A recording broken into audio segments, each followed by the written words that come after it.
Iran ने अपने fighter तैनात कर दिए। ईरान को पता है बदला लिया जाएगा, ईरान को पता है इजराइल हमले करेगा। ईरान ने अपने फाइटर तैनात कर दिए। 2 लड़ाकू विमान जो आप देख रहे हैं, ये दोनों ईरानी लड़ाकू विमान हैं। ईरानी हवाई क्षेत्र में इस वक्त तैनात किए गए, इसलिए तैनात हैं कि अगर हमला होता है तो फिर उस सूरत में जवाब दिया जाए। ये आप देख रहे हैं। अगर हमला होगा कहां, मैं आपको बताऊं, हमला होगा ये न्यूक्लियर पर। ये न्यूक्लियर प्लांट है, ईरान के न्यूक्लियर प्लांट है। इन्हीं न्यूक्लियर प्लांट पर हमला होगा और अगर इस पर इजराइल हमला करता है, तबाह करता है, तो इसका अंजाम बहुत खतरनाक होगा। आइए इनके बारे में आपको बताऊं। ये न्यूक्लियर परमाणु प्लांट पर हमला करना यानी ईरान को तबाह कर देना है। ईरान के हवाई हमलों के बाद इजराइल का प्लान है। इजराइल जवाबी कार्रवाई के लिए पूरी तैयारी में है। इजराइल की हिटलिस्ट में खमनेई टॉप पर है और नेतन्याहू ने ईरान के हमले को बड़ी गलती बताया। ईरान को इसके नतीजे भुगतने की चेतावनी दी है। इजराइल उसके तेल भंडारों पर अटैक कर सकता है, क्योंकि ईरान के पास बहुत से तेल भंडार हैं। तेल भंडार के साथ ही परमाणु ठिकानों पर भी निशाना साध सकता है। इजराइल के पास ईरान के परमाणु ठिकानों की पूरी जानकारी है। ईरान के परमाणु ताकत बनने का सपना तोड़ सकता है इजराइल। ईरानी हमलों के बाद इजराइल पलटवार की तैयारी में है और इसके लिए सभी विकल्पों पर चर्चा हो रही है। इजरायली हमले पर ईरान की प्रतिक्रिया पर विचार हो रहा है। अगर ईरान के साथ जंग छिड़ी तो उसकी तैयारी भी शुरू हो गई है।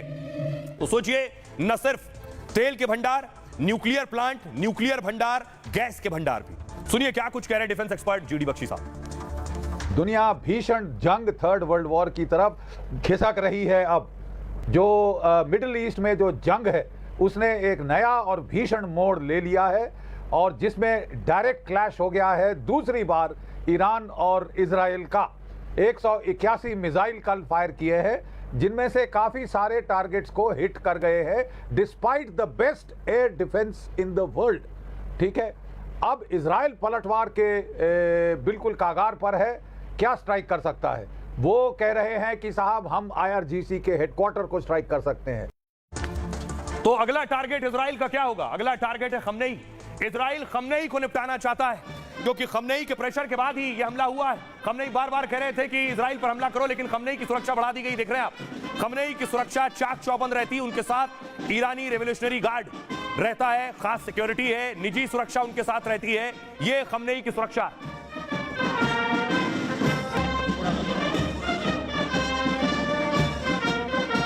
खमनेई को ईरान ने छिपा दिया है। दरअसल आपको बताऊं कि कहां खमनेई को छिपाया गया। बताया जा रहा है एक बंकर में है इस वक्त। मोसाद की ताकत से ईरान घबरा गया है।